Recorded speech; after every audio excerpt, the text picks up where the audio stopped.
ಆಷಾಢ ಶುಕ್ರವಾರ ಚಾಮುಂಡಿ ಬೆಟ್ಟಕ್ಕೆ ಹರಿದು ಬಂದ ಭಕ್ತ ಸಾಗರ, ಸೂಕ್ತ ಪೊಲೀಸ್ ಬಂದೋಬಸ್ತ್. ಮೈಸೂರು. ಇಂದು ಮೊದಲ ಆಷಾಢ ಶುಕ್ರವಾರ ಹಿನ್ನೆಲೆ ನಾಡ ದೇವತೆ ಚಾಮುಂಡೇಶ್ವರಿ ಸನ್ನಿಧಿಗೆ ಭಕ್ತ ಸಾಗರವೇ ಹರಿದು ಬಂದಿತು. ಬೆಳಿಗ್ಗೆ 5:30ರಿಂದ ದರ್ಶನಕ್ಕೆ ಅವಕಾಶ ಕಲ್ಪಿಸಲಾಯಿತು. ಮುಂಜಾನೆ 3:30ಕ್ಕೆ ಪ್ರಧಾನ ಅರ್ಚಕರಾದ ಶಶಿಶೇಖರ್ ದೀಕ್ಷಿತ್ ನೇತೃತ್ವದಲ್ಲಿ ಪೂಜಾ ಕೈಕಾರ್ಯಗಳು ನೆರವೇರಿತು. ಸರದಿಯಲ್ಲಿ ಬಂದ ಭಕ್ತರು ನಾಡದೇವತೆಯ ದರ್ಶನ ಪಡೆದರು. ಭಕ್ತಾದಿಗಳಿಗೆ ದರ್ಶನಕ್ಕೆ ಸೂಕ್ತ ವ್ಯವಸ್ಥೆ ಕಲ್ಪಿಸಲಾಯಿತು. ಭಾರಿ ಗಾತ್ರದ ಸ್ವಾಗತ ಕಮಾನು ಅಳವಡಿಸಲಾಗಿತ್ತು. ಖಾಸಗಿ ವಾಹನಗಳ ಪ್ರವೇಶ ನಿರ್ಬಂಧಿಸಿದ್ದ ಹಿನ್ನೆಲೆ ಉಚಿತ ಕೆಎಸ್ಆರ್ಟಿಸಿ ಬಸ್ ವ್ಯವಸ್ಥೆ ಮಾಡಲಾಗಿತ್ತು. ಮೆಟ್ಟಿಲುಗಳ ಮೂಲಕ ಬರುವ ಭಕ್ತರು ಹಾಗೂ 2,000 ರೂಪಾಯಿ ಟಿಕೆಟ್ ಪಡೆದ ಭಕ್ತರಿಗೆ ಪ್ರತ್ಯೇಕ ದರ್ಶನ ವ್ಯವಸ್ಥೆ ಮಾಡಲಾಗಿತ್ತು.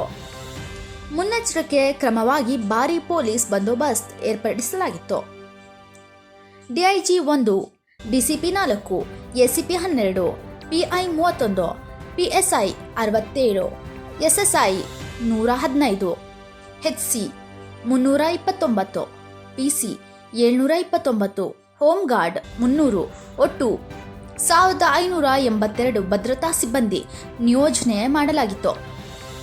ಗಂಟೆಗಳ ಕಾಲ ಸರದಿಯಲ್ಲಿ ನಿಂತು ಭಕ್ತರು ಚಾಮುಂಡೇಶ್ವರಿ ದರ್ಶನ ಪಡೆದರು, ಹಾಗೆ ಪುನೀತರಾದರು.